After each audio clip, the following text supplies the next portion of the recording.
Y después de esta constructiva historia de Aso, Paz, continuamos con nuestro invitado especial. Es el doctor Johnny Alexander Uribe Ochoa, doctor en Derecho, magíster y también decano de la Facultad de Ciencias Jurídicas y Sociales de la Universidad Agraria de Colombia. Y vale la pena también recalcar que es autor de la investigación doctoral que realizó en la Universidad de Externado y fue catalogada como summa cum laude en esta institución. Y también autor del libro Derecho de Tierras, perspectivas jurídicas al problema de las tierras en Colombia. Estimado doctor Uribe, muy buenos días. Bueno, un tema que nos atañe a todos es justamente la reforma agraria. Y Doc, entonces, ¿cuál es el análisis que haces de los avances de la reforma agraria? Bueno, muy buenos días para todos los oyentes de este hermoso programa Despertar Campesino. Gracias, Marta, por la invitación a, a estar aquí en Caracol Radio Girardot, pudiendo conversar con todos los oyentes sobre diferentes interrogantes que se tienen. Bueno, yo podría decir que frente a esa primera pregunta, Marta, de cuál es ese análisis que se hace de los avances, yo creo que son varios aspectos, ¿no? Yo creo que falta mucho para la reforma agraria. Yo creo que los avances son más bien pobres. Creo que ha habido demasiados problemas en torno a la estrategia que el gobierno ha decidido. Creo que yo lo he insistido siempre, no se puede hacer un proceso de reforma agraria a través de la compra de tierras si no hay un catastro multipropósito, si no se sabe de quién es la tierra, lo que eso imposibilita profundamente. Porque en todos los países que se ha intentado hacer alguna reforma, sin la expropiación es imposible hacerlo, ¿no? Y cuando hablamos de expropiación, no estamos hablando de un arrebatarle la tierra a los grandes hacendados, sino hacer una expropiación implica utilizar las estrategias y los mecanismos jurídicos que la Constitución de 1991 estableció, ¿no? Porque una cosa es la expropiación y otra cosa es la confiscación. Y a veces la gente se confunde, la gente cree que cuando le hablan de expropiación es que le van a confiscar. Confiscar significa, eso está prohibido por la Constitución del 91 y que no se puede, el Estado no le puede quitar a nadie su propiedad porque la propiedad goza de una protección especial, es un derecho que tienen los ciudadanos. En cambio, cuando hablamos de la expropiación, es simplemente el que se puede utilizar el bien con un interés público y digamos que la persona o el propietario recibe una indemnización. Pero eso no se puede hacer si no tenemos un catastro multipropósito y si no se avanza en los aspectos relacionados con poder determinar cómo está distribuida la tierra, ¿no? Es decir, sin contar con un ordenamiento territorial es muy difícil. Por lo tanto, yo sí creo que los avances son más bien pobres. También hay unos problemas no solamente jurídicos, sino también internos al interior del ministerio y de las entidades encargadas de hacer la reforma agraria. Es un tema que hay demasiada tramitología, son procesos que realmente son demorados, hay muchas, pero muchas trabas al interior del mismo Estado. Entonces, por lo tanto, yo diría que los avances son pocos y creo que el gobierno nacional tiene que hacer un esfuerzo mucho más amplio para poder materializar la tan anhelada reforma agraria. Teniendo en cuenta entonces lo que nos acabas de comentar, entonces, ¿cuál sería la estructura de la reforma agraria que necesita Colombia tras considerar las anteriores reformas fallidas? Pues, ¿qué te podría decir? Yo creo que Sí, evidentemente lastimosamente se han dado diferentes intentos de reforma agraria y que pues lastimosamente han sido fallidas por diferentes errores cometidos. Hay un texto muy interesante, un artículo que fue publicado en El Espectador en el año 2022 por María Camila Ramírez Cañón, una académica que también ha publicado y algunas cosillas en diferentes artículos, pero ese me llamó la atención porque habla un poco sobre los fantasmas de las reformas agrarias del pasado, así se llama incluso el artículo que publicó en el Espectador.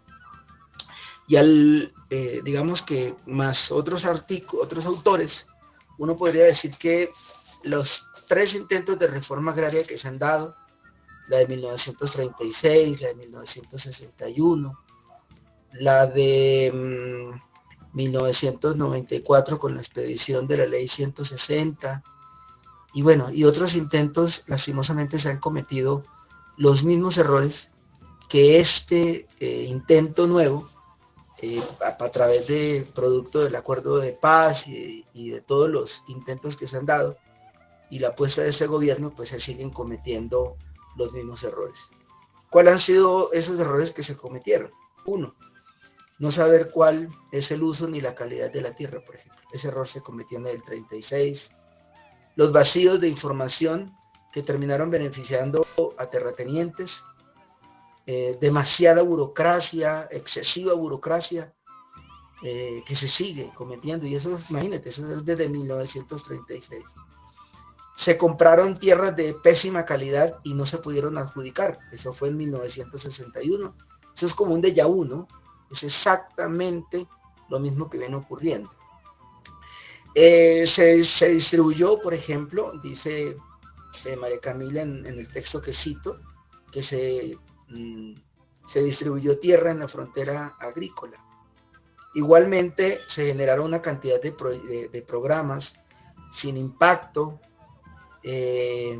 no se hicieron unas entregas de tierras sin ofrecer un desarrollo rural, e igualmente que no se hizo un trabajo fuerte en el tema de el Estado social de derecho en el campo.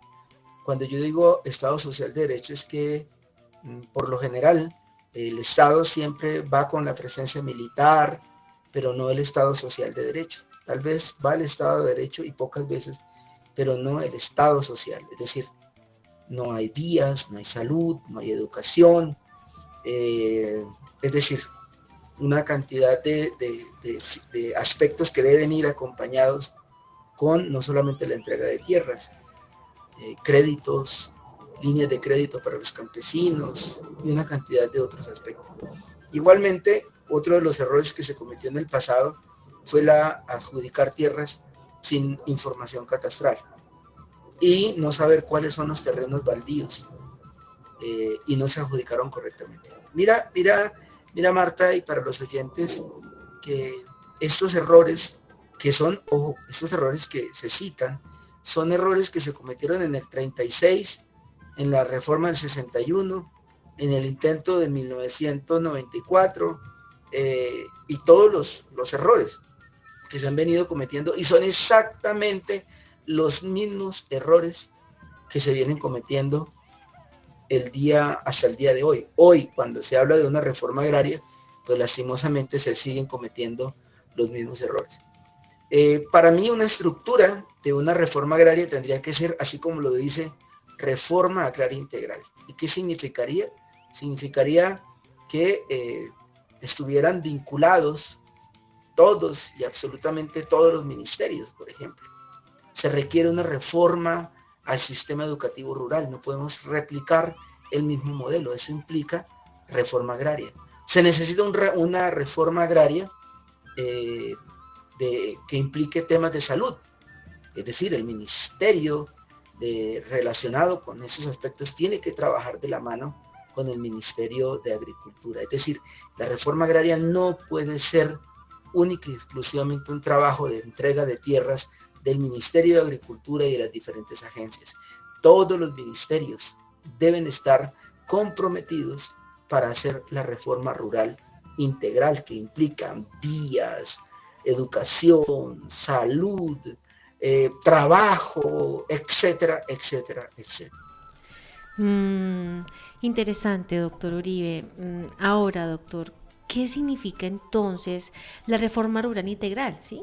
¿Y por qué pues se necesitan esas tres reformas agrarias? Sí, Marta, yo creo que, y para todos los oyentes de Despertar Campesino, eh, insisto con la reforma rural integral, y cuando decía en la anterior pregunta que me hacías sobre qué significa eso de reforma rural y cuál sería la estructura, y es que cuando se habla de reforma rural integral implica la participación y la vinculación de diferentes, digamos, entidades, porque son diferentes las necesidades, ¿no? Vuelvo y repito, todo, cuando hablábamos de las reformas agrarias fallidas, en las que simplemente se supeditaba a la entrega de tierras, y es que uno podría decir que no solo de tierra vive el campesino también necesita, aparte de la tierra, que es un elemento fundamental, el campesino necesita de vías de acceso, por ejemplo, necesita que haya una política profunda que le permita al campesino tener vías que permitan bajar el precio de los fletes. De nada sirve que un campesino tenga una tierra y que no pueda sacar lo que cultiva, porque los precios de los fletes y del transporte es demasiado alto. Entonces yo sí creo que eso hace parte de la reforma, ¿no?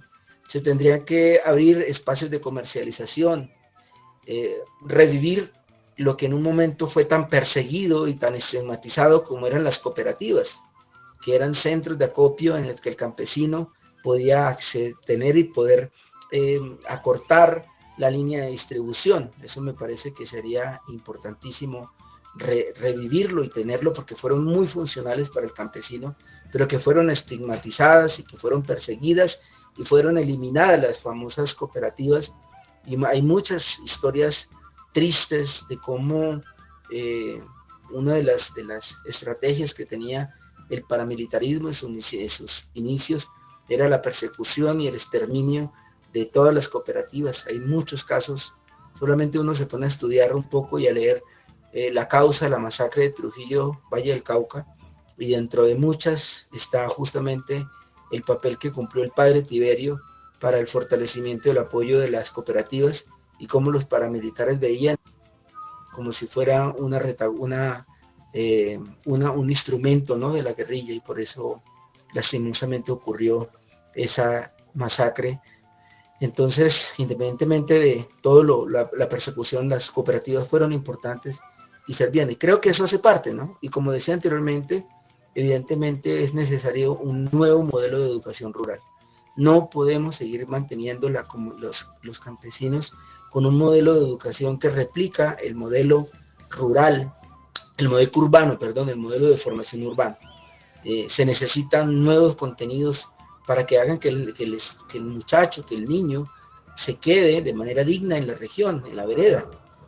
No podemos seguir formando a los niños con un sistema de educación extractivo, un sistema educativo que saca a los muchachos de las veredas y que no se contextualiza con la realidad. Necesitamos un nuevo modelo de educación rural en el que el niño aprenda desde pequeño, aprenda en su proceso formativo, que los animales de la selva son la guagua, son el ñeque, son el borugo, y no el elefante, no la jirafa, no animales que ni siquiera existen acá, pero que son las cartillas que le llegan. Necesitamos que el niño se forme entendiendo que existe el arriero, que existe el socolador, y por qué no, hasta el raspachín. Pero no necesariamente existe el bombero, el abogado, el ingeniero, que a través de esas cartillas que en ocasiones se reparten o que le llegan ese modelo de formación al niño totalmente descontextualizado. Y sí, evidentemente considero que se necesita no una reforma agraria, sino tres, porque son tres grupos poblacionales que incluso se ha generado tensión. Las comunidades campesinas no solamente requieren la tierra, sino también que se les reconozcan sus territorialidades, sus resguardos. Y ahí tendría que estar enfocada la reforma agraria propia y con un enfoque diferencial para las comunidades indígenas. No es la misma reforma que se requiere para el campesino. Igual para las comunidades afro. Para las comunidades afro es importante que se les siga reconociendo sus cocomacias, ¿no? Que se les siga reconociendo sus territorialidades, que se parta de una titulación también, porque no colectiva. Es decir, que yo creo que si uno hiciera un análisis profundo, podríamos estar viendo que Colombia necesita, de acuerdo a estos grupos poblacionales, campesinos, afros, indígenas, raizales, unas reformas que fueran particulares y que se adecuara a las realidades de cada uno de ellos, ¿no? Eso me parece que podría ser importante y daría luces a este análisis que estamos haciendo. Estimado doctor Uribe, muchísimas gracias por su tiempo, por estar aquí, por instruirnos y regalarnos esas claridades respecto a la reforma agraria, pues, que necesita Colombia, ¿no? Y esas luces que siempre nos regala de acuerdo a su vasta experiencia investigativa al respecto. Muchísimas gracias, doctor. Y bueno, recuerde que acá su casa, Caracol Girardot de su casa, y obviamente pues Despertar Campesino, siempre estaremos acá muy prestos a escuchar todas sus apreciaciones, sus sabias apreciaciones respecto al tema del sector agropecuario. Mil gracias, doctor. Pues nuevamente, gracias a ustedes por la invitación a este maravilloso programa, a todos los oyentes, los radioescuchas de esta emisora Caracol Girardot y el programa Amanecer Campesino. Muchas gracias a ti, Marta, por la invitación, y a Caracol, y pues estoy dispuestos para seguir aportando en lo que pudiera. Muchas gracias, un abrazo y que terminen de pasar un bonito día, un bonito amanecer.